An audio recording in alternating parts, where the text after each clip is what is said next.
Welcome to the Love Truth Leadership Podcast. I appreciate your patience as we bring you this special episode, a bit later than promised. Today it's just me here as Larry sends his best wishes. We're honored to have John England joining us. He's not just a former district attorney, he's a visionary in the realm of criminal justice, passionately advocating for a shift from incarceration to rehabilitation. His rich experience and deep commitment to transformative justice are set to enlighten and inspire us all. So let's settle in for what promises to be a truly engaging and insightful conversation.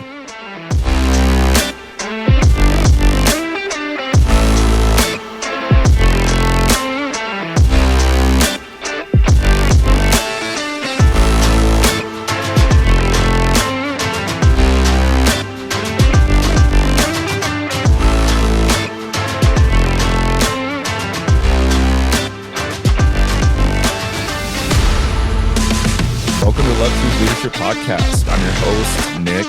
Sadly, Larry's not going to join us today, but he sends his best and has left some great questions for our very esteemed guest that we have today. I'm very excited, actually, to bring John on. I've known him and admired John for a very long time. I mean, shoot, John, I met you at the bike shop, probably going on like 13 years ago almost, right? Yeah. It's been a long time. Yeah, definitely. Yeah, that's for sure. We used to ride together all the time. Right now he's traveling in a van, so I don't get to spend as much time with him as I used to. But his most recent professional chapter was at England Law, where his advocacy in criminal and civil matters were nothing short of exemplary. This followed a remarkable tenure in public service, where he made substantial contributions to the legal field.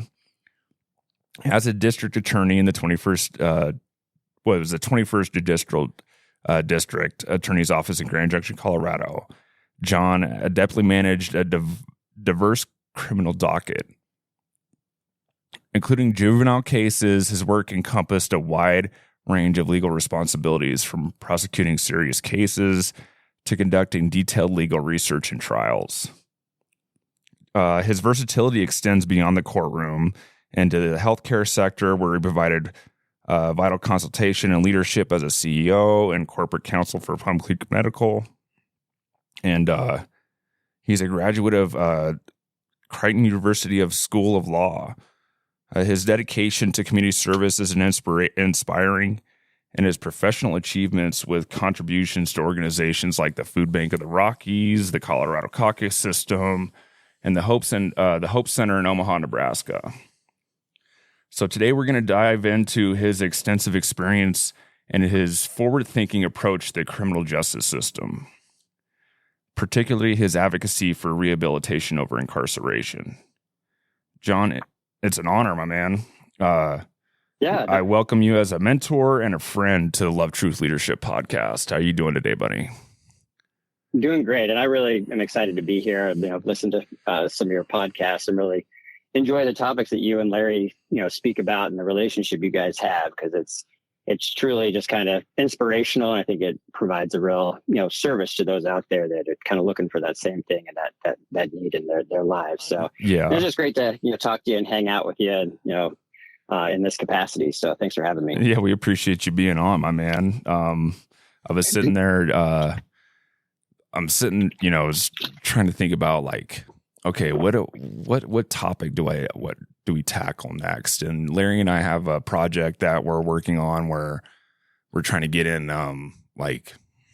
youth groups kind of thing. I'm doing a little bit of a side podcast. It's going to be like once a month type of special show where we bring on a bunch of young kids and just talk to them about their struggles that they're having with mental health and trying to tackle this issue, early on. And especially for young men, because I feel like a lot of young men have a lot of struggles being able to be open about their issues and problems and that kind of stuff, right? And just trying to teach them a way to, balance life and at the same time balance, a good mental aspect towards life. So that's going to be something that's coming up in the future.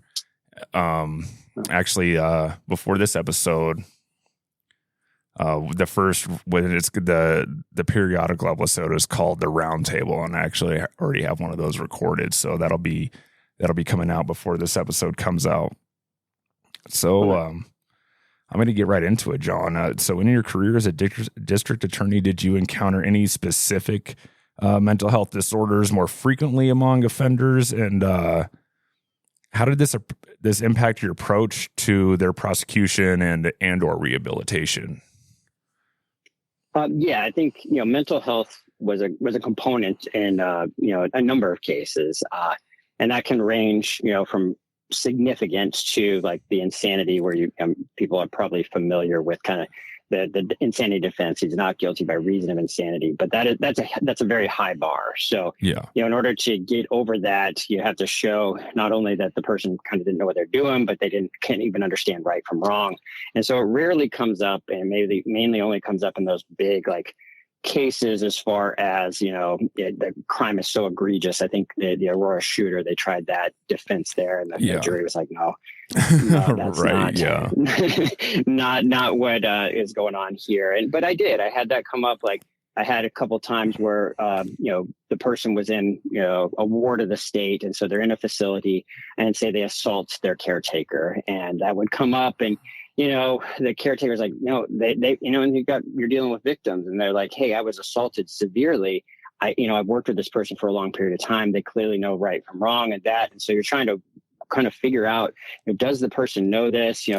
What can we do? What other, services or ways can we make this right? And that's what you're often balancing. It's like the victim, kind of, having justice, having, taking, hearing what they had to say, versus, like, how do we help this person that's already kind of a ward of the state and that. And so that's kind of the only time that I really saw that. And I don't know all the specific diagnoses that they suffer from, but it's kind of the far reaching. One of the other things that comes up quite a bit is whether the person is competent to proceed to trial. And so I, worked as a defense attorney. And so you're working with the individual. And sometimes I wasn't sure the person really understood. So what you're looking at there is, does the person understand where they're at, the potential penalties? Can they have a conversation with you to kind of strategize for defense?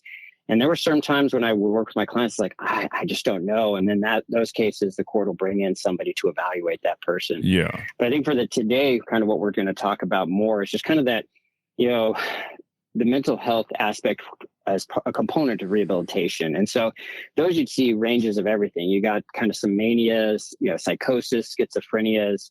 And then, kind of the biggest thing that you see is like drug substance and alcohol use. And so like for people looking for an escape, right? I'm sorry, I didn't mean to interrupt you, but it's one of those things where, they're trying to escape this situation that they're in. So they, refer to substances to help them, either have a better time or to help them alleviate stress or whatever it is, right? And then those substances lead to a never-ending cycle of falling downhill, basically. No, definitely. Yeah, like that self-medication. And oftentimes they just don't have either the resources, the understanding of what is needed. And so, they're using that substance to kind of get an escape or to kind of, deal with the situation. And so for me, drug use, I took a recent psychology class, and they categorize it, as mental health. But for me, it always seems like it's kind of more than that. It is, and it's got something additional. And so, that was one of the bigger ones that I saw, is that. And then you have kind of more of, like lesser, like, things that, you have people come in, they're completely, don't know where they're at and stuff like that. Oh yeah. But that was pretty minimal. But then there was also just kind of that day-to-day, thing that where it is. It's in rehabilitation. I think we'll talk about it more in that, but I think mental health is a huge component of that. It's just helping somebody to, deal with that, deal with the substance issue, deal with that. And so, for me, what I always tried to kind of have is at least like incarceration as a last resort. And which is what I appreciate about you a lot, my man, is the fact that you're like, all right, let's figure out how we can get you into something that's going to improve yourself, right? Rather than like, all right, cool, going to jail, Yeah. Yeah. And that was, I think, Colorado, I think in general has started to move that direction. And you take the area of DUIs, and they have in Colorado, a fourth DUI can be classified as a felony. Yeah. But there's specific legislation that says you have to exhaust essentially all rehabilitation before you can incarcerate somebody in Department of Corrections. And so I think there's a lot of legislation kind of moving that way that kind of also encourages that. But then you get, particular, say, DA's offices where they want to, put people in jail because, it's easier for the most part. You don't have to deal with it. You don't have to deal with somebody violating their probation and coming back. It's just done. And it's kind of, we're cleaning up the streets. There's sometimes that kind of, I guess, I don't know, thought process. But for me, it was always, if there was something I could do to help the person through rehabilitation, get some additional services. And so I oftentimes would work with the defense attorneys, like what does this person need so that not only is the community safe, but that this person could get help and get the services they need so that in the long run, we're not seeing that person come back. And you're trying to break the cycle, right? Where you you put a person into jail. And I've seen it with like close personal friends, and they become institutionalized, and it's something that they're completely comfortable with and that kind of thing. And then living the outside life at that point in time becomes too big for them to try to tackle. So they just go break another law to get, thrown back into jail again or prison. Yeah. And did you see like a lot of lack of purpose in these people as well? Not having like a bigger goal in their life? Yeah, definitely. I think that was kind of what I wrestled with a lot in the courtroom, is I'd see a lot of these guys come through the courtroom and they come over and over, and we'd get different resources. I'd get some mental health resources, we get drug resources, we get different things. And like, that was what I'd wrestle with. And I'd meet some of these guys in the community, and they'd recognize me, and I think most DAs wouldn't talk to them. But, for me, I became an attorney because I wanted to help people. I had, you and I talked about this kind of before the show, is that, I've been kind of in the system a little bit, had my run-ins with the criminal justice system. And, what was it that kind of helped me? And it's like what you have with Larry, somebody kind of walking alongside them, walking alongside me. For me, it was having a purpose. You've mentioned Viktor Frankl in some of your prior episodes. It's like what he talks about is having that infinite spiritual reference point, something beyond yourself. And so there's this one young man that I've been probably mentoring for about 4 years. And so, I think sometimes we're like, hey, the person's going to turn around instantly, but it's never like a quick turnaround. I'm struggling with I'm sorry, go ahead. No, he had just gotten out. He got in trouble again. So he was getting out of jail.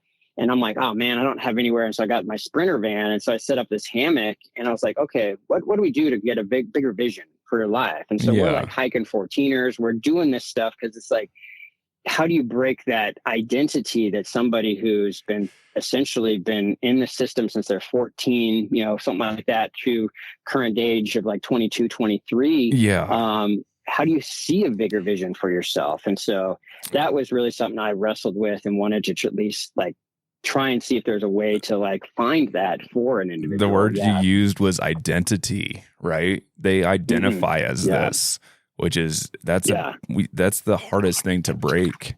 Is like I grew up living in this scenario, so this is my identity. This is who I am. And it's easy for me to go and do these things that might cause me to get in trouble because it's who I am. And that's something that I feel like is really huge.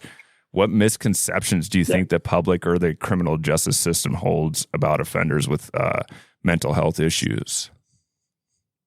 I think it's kind of different from everybody's point of view. So if you kind of look at the victim's point of view, when I would work with victims, it's like kind of, if I had explained to him what the defense attorney had provided me about what this person suffers with, it's like, sometimes it'd be like, well, is the person just going to get away with it? Like, why is there not justice for me? I was the one that was hurt. And so we need, and then oftentimes, depending on the victim, is like, they need to be punished so that it deters them. Well, not always, doesn't always a deterrent, just having punishment or having incarceration. So for me as a district attorney, how I'd approach it is just, try and be open. I think some of the other district attorneys would, and kind of set the stage. It's like, hey, this is what I see going on here.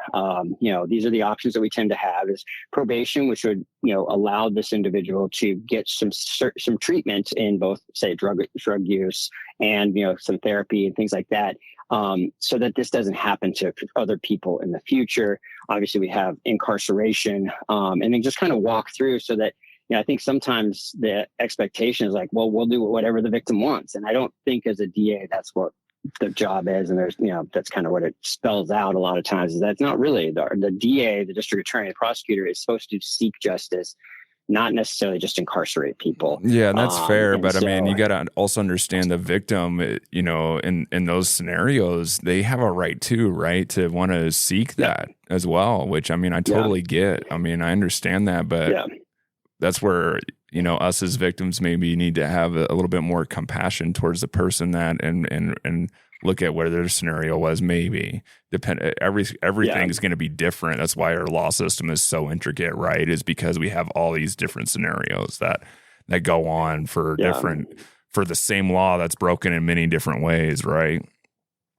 Yeah, and you look at the criminal history. So this is a first-time offender versus that.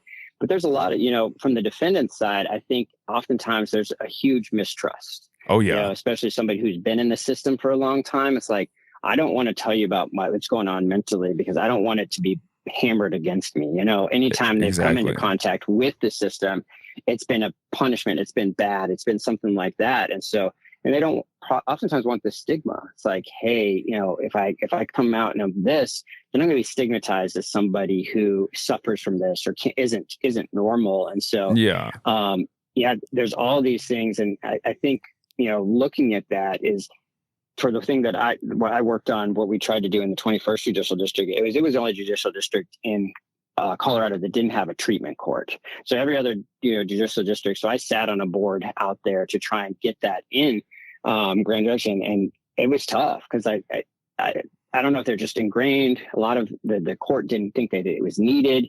And so we're sitting there thinking, for me, I'm like, hey, this is, and like the ones that were proponents of it, it's like, we need something like this because it's a huge way of keeping not only costs down, but helping individuals actually walk out of the system. Yeah. And what I saw is this idea of like, it wasn't just substances. What we were trying to do is like a full, like a treatment court where we'd almost have somebody like kind of would walk with the individual through getting out of the system. So they may not have the ability to take their kids to daycare or that, or, just even the simplest tasks that we may take, on a daily basis, like, oh, that's not that big a deal. It's like, it's very difficult for them to do that because they don't have the resources. So it's like, if you can get them to that, like they can't get to that next step, is like finding a treatment court or way of, doing kind of walking with them through the process is kind of where I and the rest of the individuals on the treatment court were trying to work through that so that they, could get the resources and the treatment that they needed.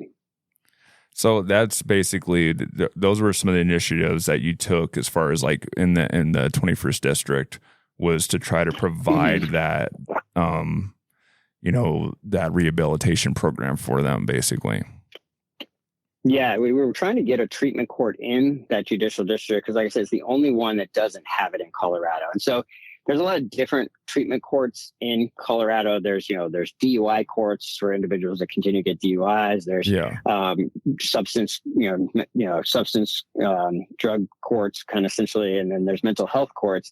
We were trying to do almost like an amalgamation where it's just a little bit of everything, but it was essentially somebody who would walk with the individual to kind of get to these resources and essentially a little bit mentor, but a little bit just like helping coordinate everything. Yeah, 100%. So like a client coordinator or something like that. Yeah. Because I can speak from this personally, actually, because I remember whenever I got and this may seem, insignificant to a lot of people, but I got my 5th driving on a suspended license. So and you go through, I went through life, breaking all kinds of laws and had a bunch of sentences that were deferred, but that's only on your employment record whenever they get deferred, right? It's not in the criminal record. And so I remember the judge specifically, she's like, Nick, you've been a criminal since you were 16. And she's all like, so, and you've managed to, escape punishment a lot for a lot of this stuff. So I'm throwing the book at you. You're a habitual offender. I'm charging you with a felony and this and that. And I ended up like pleading with her, ended up getting that deferred. And she wanted to put me in jail for 9 months, give me the max sentence that she could give me. And I pled with her. And was like, please just let me have house arrest, or something, or work release or something, and she ended up, did give me, and it was almost my saving grace, right? Just having a little bit of this compassion found in this judge, but she ended up giving me 18 months of house arrest, and I lost my license for like 2.5 years. And I mean, when looking back on it, I'm so grateful that I had that ability to escape that in that way, basically. Or that I found that compassion in that person, because, I would have lost my job. I would have had a mad life reset, would have came out, probably in worse for wear than going in, spending that amount of time in the jail system. And so I was lucky enough, and I count my blessing there for sure. To be where like, okay, cool. Thank you for letting me, escape this process for sure. And, so it's one of those things where looking back now, I mean, in the punishment, I'm like, man, this sucks. But looking back now, it's like, man, if I didn't have that, I wouldn't have been able to, I lost my license. So I didn't, I wouldn't have been able to ride bikes, because that was my only transportation, was riding a bike to and from work. And then getting into the bike shop. So that, while it was bad at the time, that springboarded my whole life transition basically into living this positive, a little bit more of a positive lifestyle. There's like that kind of that balance between, consequences or, standards and compassion. It's like, if you give only one or only the other, you can err on either side. But it seemed like the judge still had those standards with you, but also showed you that compassion that let you know, like, okay, they are going to give me that shot. There is, somebody that's kind of rooting for you. And that's a lot of the thing with treatment courts. It's like you have like where individuals come back into the courtroom and the court's like, hey, you're doing a great job. There's other people in there. They're like also going through the same thing. So you're kind of walking through it together.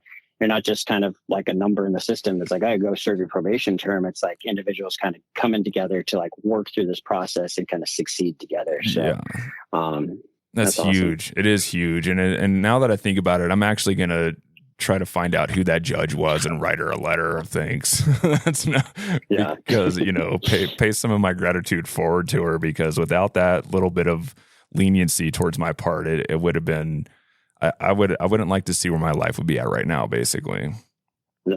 I'm sure she'd love to hear it, because I'm sure judges don't ever get the positive for the most part. I mean, even as a prosecutor, I was like, all the time you'd be convicting individuals. I remember this one guy who came in and he couldn't qualify for the public defender, so he came and talked to me directly. And I ran into him later. He's like, I just wanted to thank you. You really changed my life. It was kind of similar situation, was messing up on probation, struggling with substances. Like, hey, you've had all these opportunities. It's either you do this, or I got to put you in prison, or I got to ask for that at least. And he's like, okay, I'll do it. And like, you never see somebody, but I happen to see this one guy, and it has an impact, because you don't necessarily see that as a judge or from the prosecutor's point of view. So I think that'd be awesome.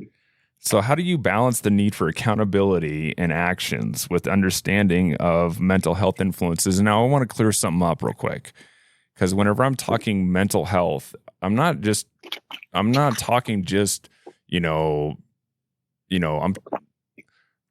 me think about this for a sec, because mental health is such a big subject, and it doesn't have to say where there's like a clinical diagnosis, right? It can be just like, my life feels off and I have a hard time thinking about positive things to do, or I don't feel positively about myself. So it's easy for me to, not put value in my actions.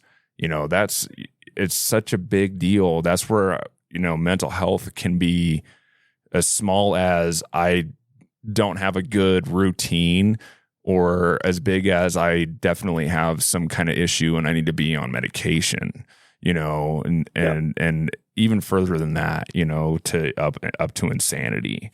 So yeah, like, how do you balance the need for accountability in criminal actions with the understanding that people don't, have the accurate mental health? Yeah. And I think what you're saying, is true. And I think the more studies that we're seeing come out is like, there's more and more of the population that struggles with, let's say, anxiety. And so oftentimes those that are in custody or in the criminal justice system, the percentage may be higher. Doesn't necessarily mean somebody doesn't know right from wrong, isn't accountable. Doesn't mean that they can't make payments back to society, back to the victim. And so you're trying, at least for me, I would look at those situations and kind of see what is the capacity of this person. I found in my particular position, the defense attorneys tended to trust, I guess, me, because if they gave me information like this, I wouldn't hold it against them, kind of thing. Because there's always that strategy in the courtroom. You want to win the trial, but so you have to balance that whole thing. But it's like, how do you hold this person accountable? And there can be simple things as like writing letters. I saw that a lot on the juvenile court when he'd work with young kids, and there's like, hey, that's a big thing. It's like, hey, can you write a letter to the victim? Can you apologize? Can you do this? Try and set those standards of what would have been, it's okay to make mistakes from time to time, but how do you account for that? How do you make it right in this situation?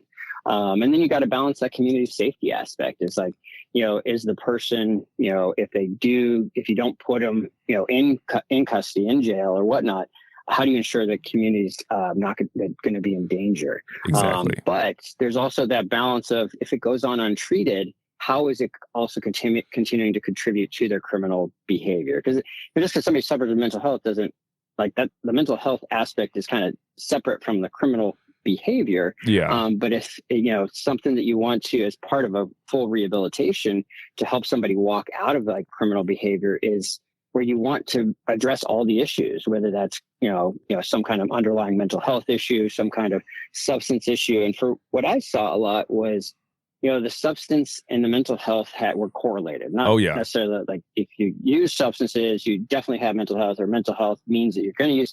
But there was a correlation. And in healthcare, I saw this as well, is that, our provider, one of them did a lot with mental health and bipolar and schizophrenia, depression, anxiety.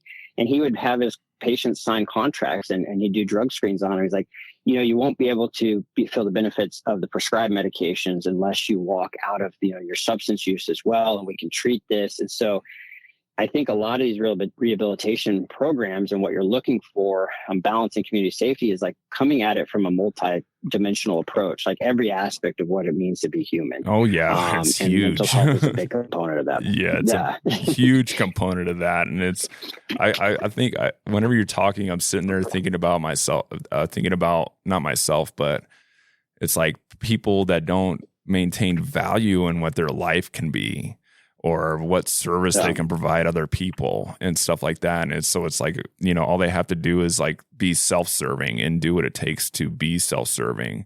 Right. So they sit there and like, okay, cool. It's nothing for me to, make somebody a victim, break a law and that kind of stuff. So that's what. And oftentimes I think one of the things, go ahead. Go ahead. No, you're up. We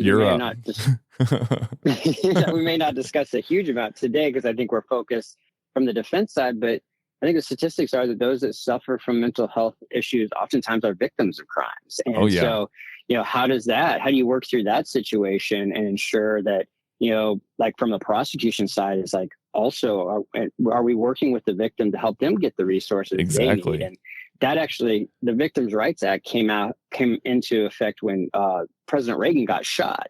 And he goes through the process. He's like, nobody really reached out to me or talked to me. He's like, I think that our country needs to have meaningful conversations with victims. And so he put that into law because he experienced it. And so trying to balance all those things is really difficult.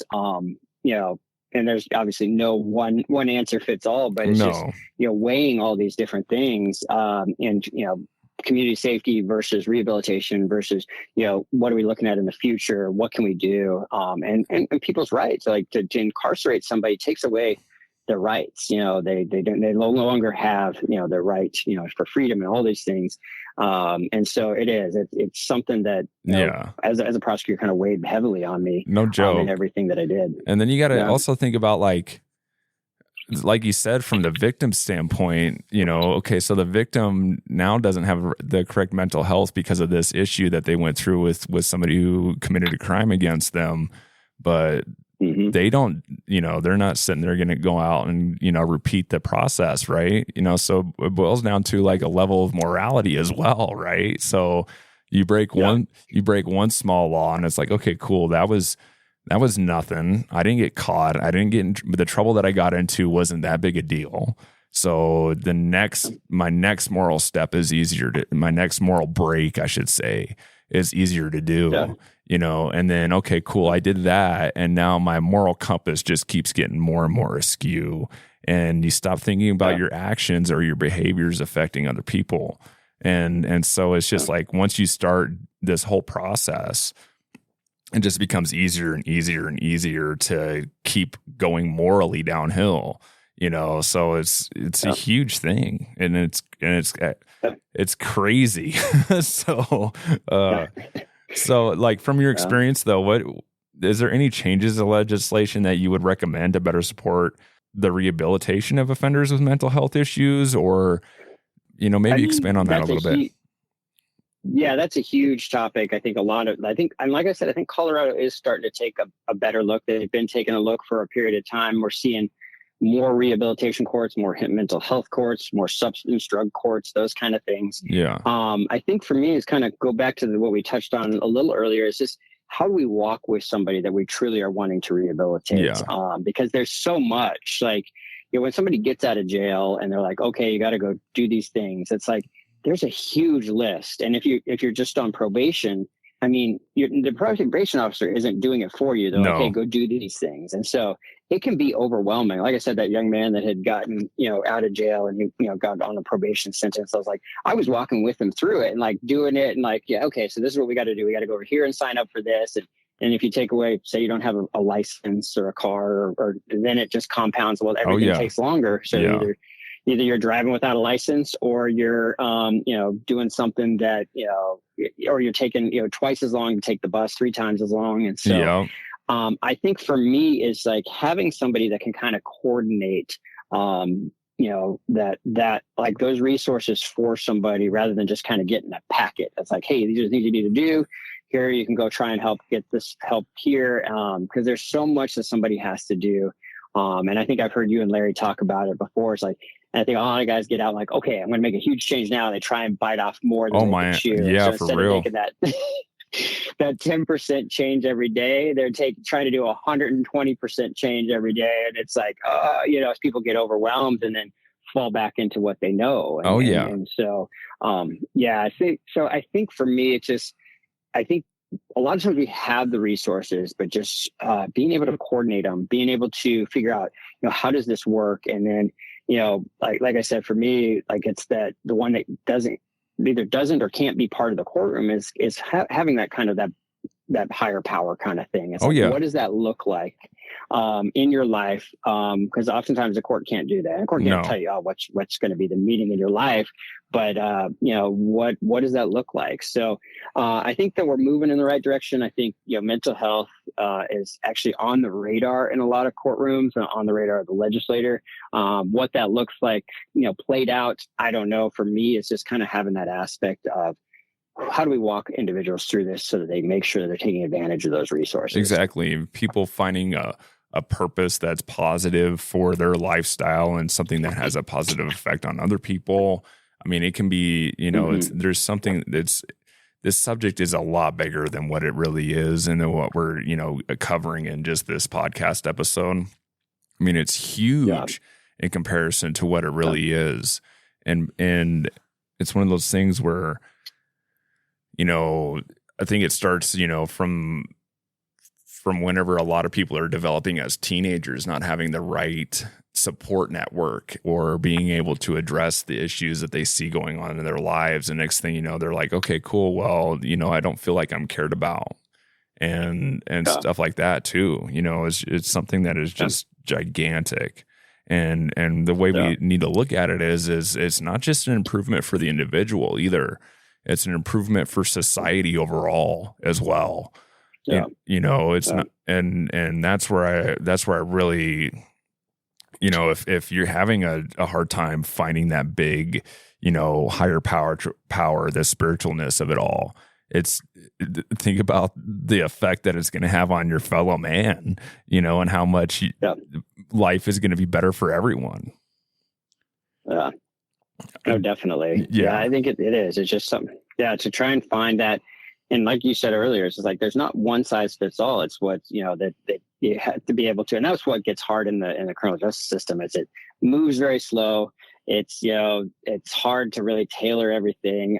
There's a lot of cases, and as a prosecutor, I try to do is tailor that sentence too. And I know the judges do as well. But if I was going to give somebody a chance, it's like, okay, this person's been arrested, 7 times and, is on probation for, 3 felonies. It's like, and you want me to give them another chance on probation. Well, what are we going to do? And so I've had people say, I will stay in custody until I can go directly into rehab, whether that's 6 months, a year, whatever it is. I'm like, okay, this person's serious. This person's serious about getting the help that they need. And so, okay, I would love to work with this person. And I see it work a lot of times. It's like, tailoring it so that the individual gets the specific help they need. Do you think that the current prison environments are conducive to addressing mental health issues? And if not, what changes would you suggest? No, I mean the prison system. There are resources there. I'm not super familiar with all the things that are available. I think there are resources. Yeah. I think it's what you talked about earlier, is like having that identity. By the time you get there, I think either you oftentimes you have this mental picture of yourself, this identity that this is who I am. Yeah. This is what this is all I'm going to know for my life. And so I'm just going to bracket it out until I get out again. Yeah. And so, I think that there are some resources in there. I think a lot of guys just don't take advantage of them because, like what you're saying is like, they don't have maybe a bigger vision for their life and that. And I think there are some guys that do, like I'm mentoring a guy right now that's in DOC, and we talk about it, and, we talk, what is he doing, this, and he is. And part of what I try and do is just encourage him. Keep doing that. Let's talk about this, and just kind of walk with him through that until he does, get out on parole. And I think there's definitely can be more. I don't really know what the best, like I said, I haven't done a huge amount actually in the prison system. No, that's a loaded question too, though. I mean, right? I mean, for sure. I definitely handed you a loaded one there because it's one of those things where it's like we discussed earlier. Once you go in, then you identify as a prisoner, and that becomes your identity. And then, okay, well, I'm already in jail and this and that, and then just living on the outside becomes hard and all that kind of stuff, and just that's where we like in our episode Purpose and Meaning, to find that purpose or meaning in your life, you really have to challenge your identity and who you identify as, and that's a big deal. So looking forward, are your hopes for the future of criminal justice in relation to mental health and rehabilitation? What are they? What are your hopes for the future of it?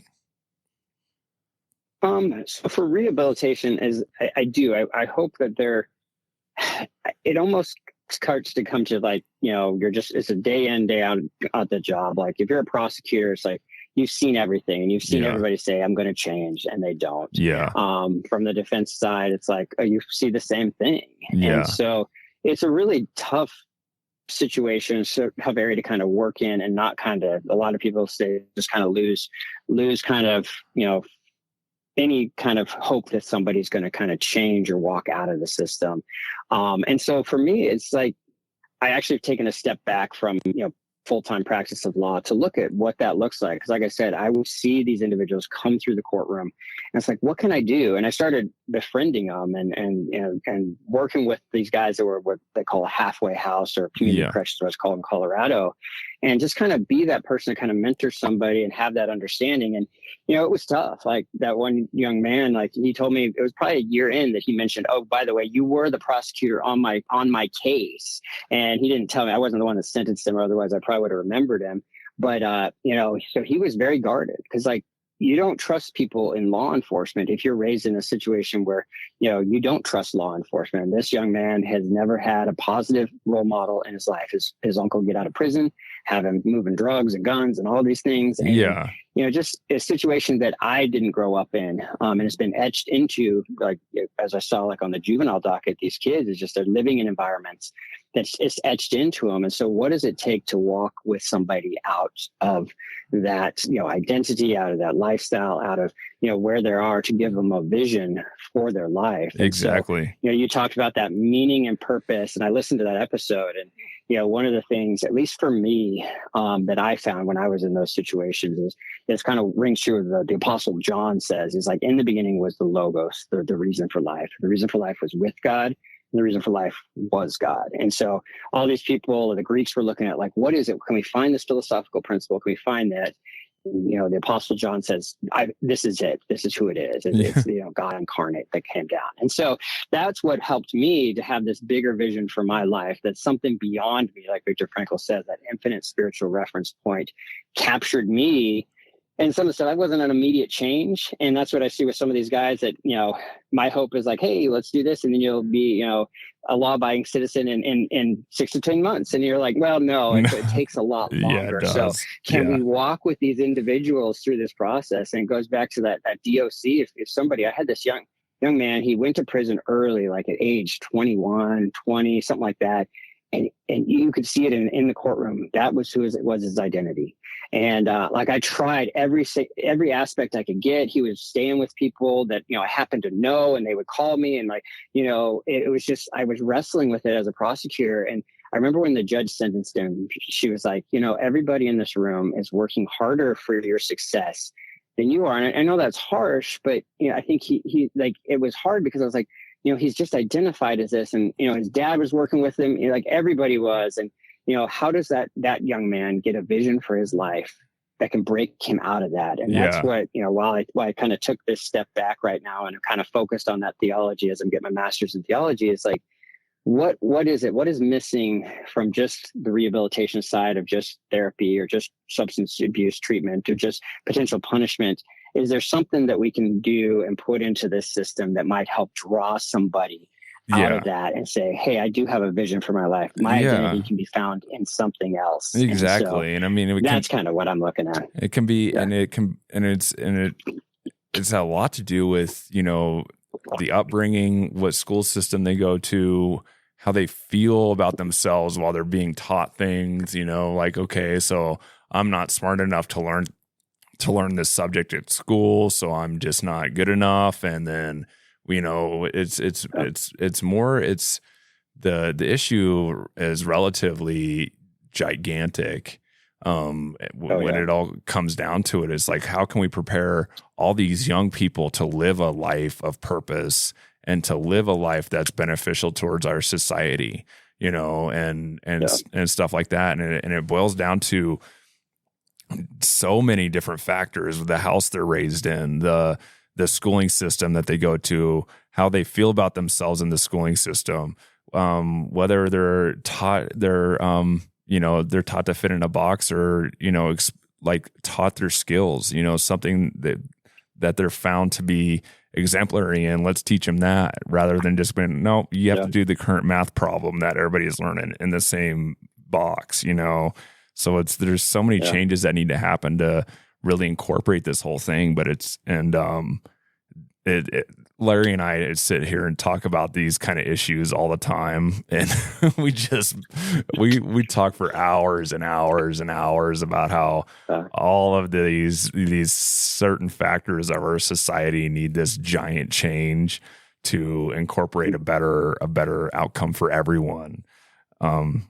So I'm going to move into a few of Larry's questions that he sent for you. Sure. What events have happened that have had a profound effect on your life? For me personally, or how? Yeah, just for you personally. And I think I shared a little bit of that as well, is that I got in trouble when I was younger, and Yeah. I kind of started taking on that identity. I wrestled. I would get in trouble, be wrestling with it as, having to go to court or whatnot. And I'd be like, okay, I'm going to change. I'm going to make these steps, and I'm going to change the direction of what I'm going. And I just kept falling down, and I was like, what do I do? And that's why I say, for me, it was having that where I felt like, an encounter with God, where I felt like God came and got me.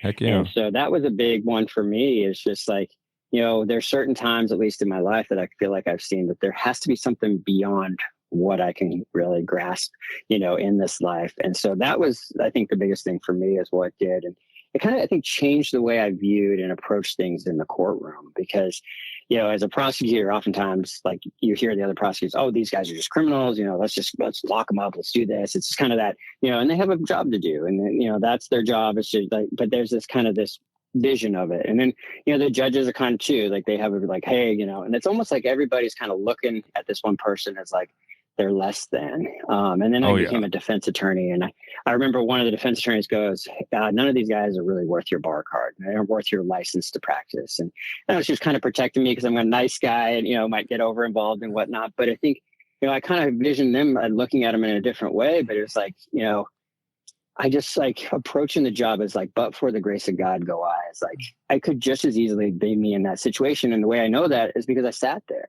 I've walked in this person's shoes. And so like, what can I do to like help this individual? And so I feel like in my life, like, God's used the experiences, my failures, my flaws, my mistakes, in a way that I could go help somebody else in that same situation. And so that's kind of like my own, like, personal, recap in a real short period of time. But it's like, I think there's certain things that we may see in our own lives as failures and flaws and mistakes. But if there is something bigger to all this, it can be turned around to use for the good of somebody else. And that's what the purpose of life is. So, benefiting others. I really feel like having that service that you can provide to other people is something that we get lost in. We don't feel like we need to provide service to others, and we live in this selfishness and stuff, and having that is a big deal. So if you had a magic wand, what changes would you like to make in our legal system? Oh, geez. That's a huge question. I think we've maybe touched on it a little bit, but man, the hard part, it is so slow. Like, victims don't get justice for years on serious crimes. The juvenile docket is, in theory, you want swift proportional response, because kids don't have this capacity to really understand things a year later, as far as that goes. When you're 15 years old, a year later seems like, a new whole world. You're developing, your mind is, and so, I mean, the system, we say, I mean, you hear that said all the time, it's broken. And, and there's, in a lot of ways, it definitely is. And then in a lot of ways, when I would see the judge be like, give make the bailiff swear to keep the jury separate and do their job. I mean, it's a great system too. Like, there's definitely worse places and worse systems out there. But I like the idea of like, is there a way to make things, facilitate them a little bit quicker? For me, it's like, oftentimes I was, I thought outside the box. I felt, as far as hey, go do 20 hours of community service, come back, show me that you did it, and I'll just dismiss the case. Let's not tie everything up, get you sentenced, do this.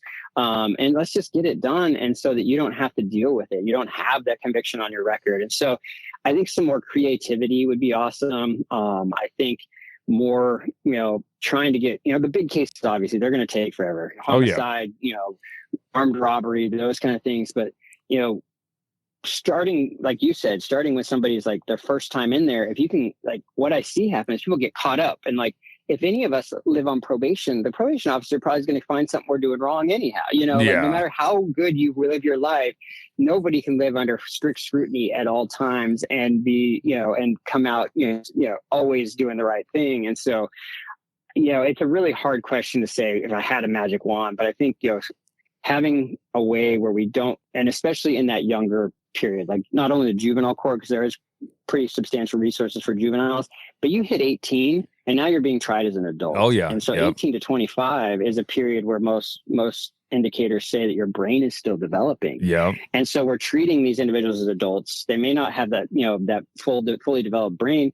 And so we're giving felony convictions, lifelong convictions to an individual who's going to, have that for from 18 to say 80, however long they live, that just follows them forever. And obviously people can walk out of that, but I don't know. I really wrestled in that kind of that age range. It's like, how do we do this in a way that, somebody who makes a youthful mistake isn't going to have that follow with them? And I think honestly, Colorado has done a few things with sealing records. So I think there's little changes here and there, but I think a lot of the system is good, but it definitely could use an overhaul, especially in the area of like efficiencies and rehabilitation and walking with somebody, giving them those chances and figuring out a way to like capture them out of and live outside of what, maybe has been etched in their life, their entire, childhood or something like that. Oh yeah. Yeah, for sure. No joke. That's just I like your walk with them. Like, we need to have that structure for people to maybe have the support to where they're not, they start thinking about things in the way that they're used to. And then they have that checks and balances, the group that gives them the checks and balances, or the person that's like, okay, listen, if you do this and if you continue to do this, this is going to be the result.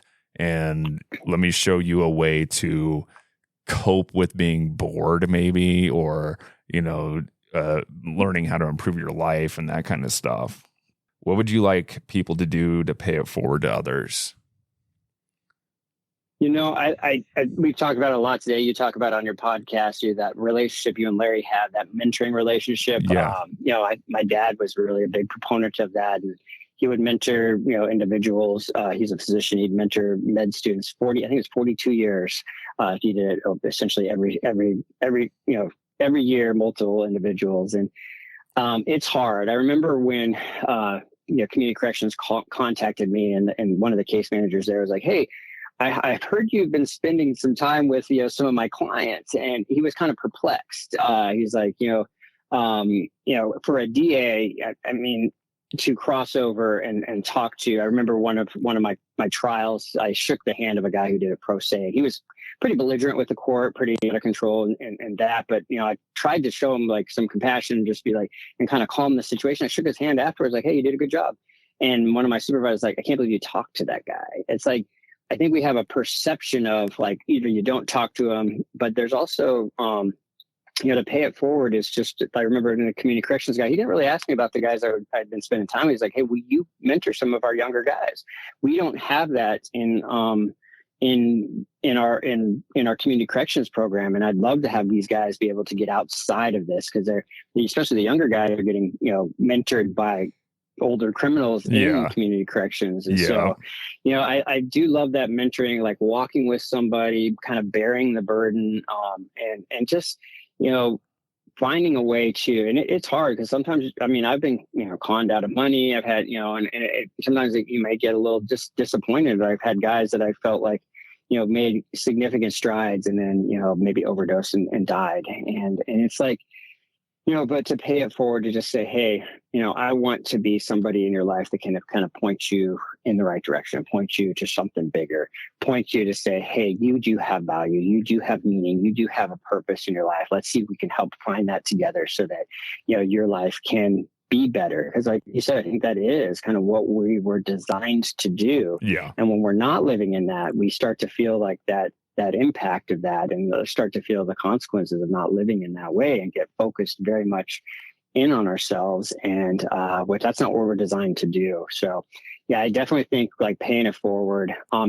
Now you got to be a little cautious. Like if you've never worked in that situation, like for me, that the case manager was like, "Hey, we know but you got to understand what you're getting into, because it can be a situation that not everybody can do. So I don't think everybody should just run out there and try and do like a jail ministry or work with individuals.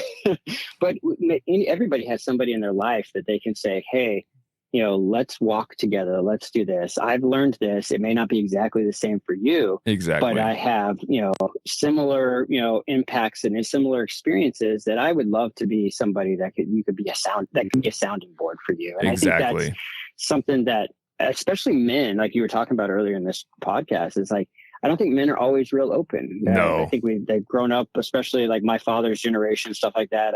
He was never like super expressive in that. And it's getting better, but I think men in general, just having an individual that say, hey, I experienced this, this is, this. And so what we talked about, like what has happened in my life, one of those questions that Larry asked there is like, that kind of directed me to what I feel like I can help in those situations. But somebody else may have a different experience, and like they've dealt with this, they've had a trauma, and they can be somebody who's going through a similar trauma can relate to. And so I really do think that mentorship relationship is huge. And a lot of the guys that I talk to, that I've mentored, like they're so happy to have that. And there's guys that I've talked to in my psychology class that they just didn't have it growing up. And they're like, that's one thing that's just over and over I hear from in every, aspect is like, I wish I'd had that if they didn't. And the ones that do have it are just so thankful that they do. So if you can pay it forward, if you can have somebody, take advantage of that situation, because you learn a lot mentoring somebody as well. Yeah, that's the number one. I was telling Larry the other day, it was like, because I talk to a lot of the kids that I work with and kind of help them with their issues and let them know where I've been as a person, what I've done, and where I'm coming out of it now as at 40, and where it's led me, and the decisions that I've made as a youth impacted my future 100%. You may not feel the impact of, the immediate impact of your future, but it's your thought process those decisions bring with you, basically, right? And so just letting them know, like, okay, cool, you're comfortable thinking this way right now, right? But whenever you learn that and you keep building on these thoughts, and next thing you know, these will lead into you having completely negative thought processes whenever you're at 35. And guess what? They're a whole lot harder to overwrite at 35 than they are at 18.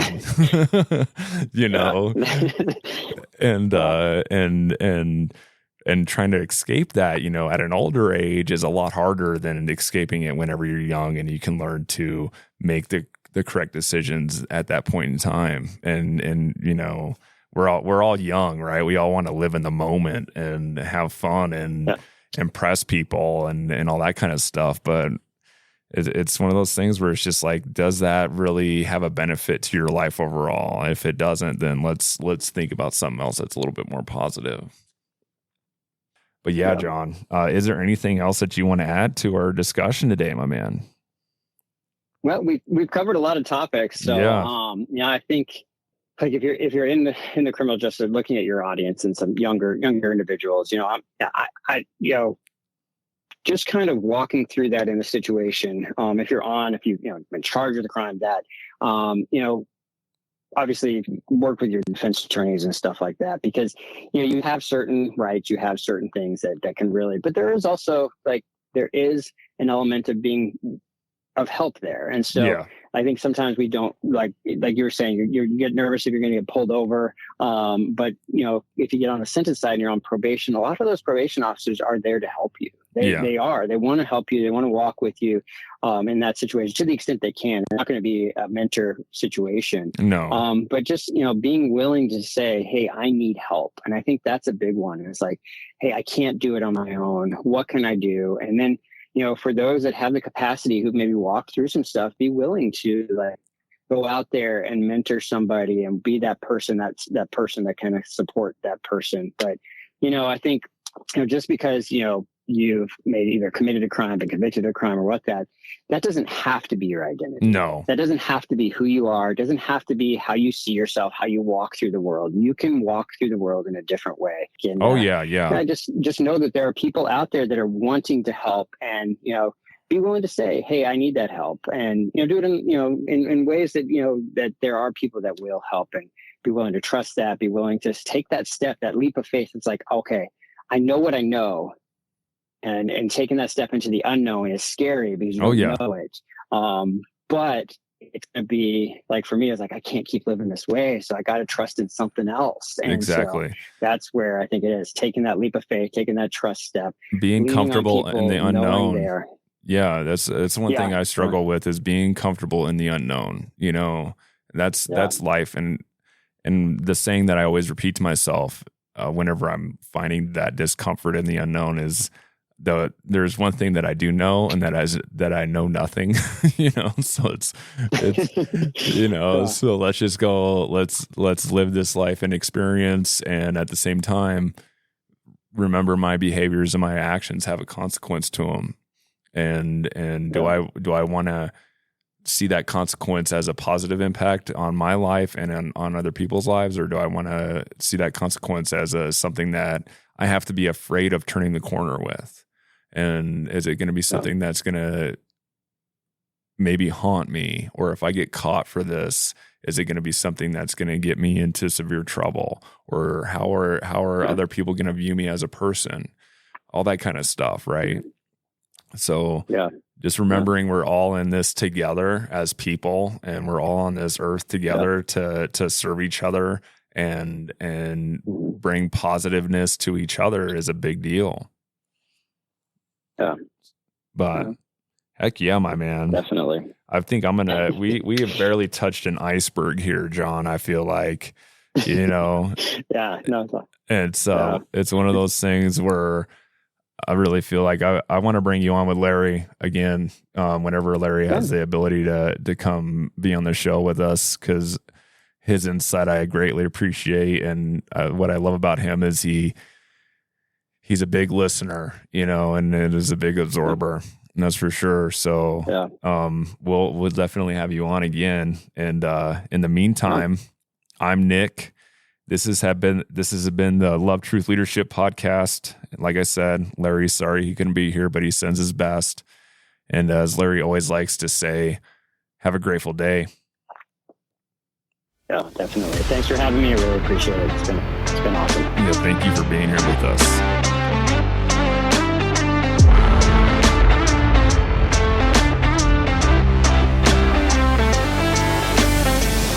A huge thank you to John England for today's enlightening conversation. It truly reflects what Love Truth Leadership is all about. Next episode, I'll be taking a personal turn, sharing my own struggles with self-change. It's a real raw journey, and I'm right in the thick of it. Join me as we explore the ups and downs of personal growth. Until then, keep embracing your path with strength and honesty. This is Nick signing off. Catch you in the next episode. And remember, leadership is not just a title, but the profound expression of the love and truth we bring into the world. Thanks for listening.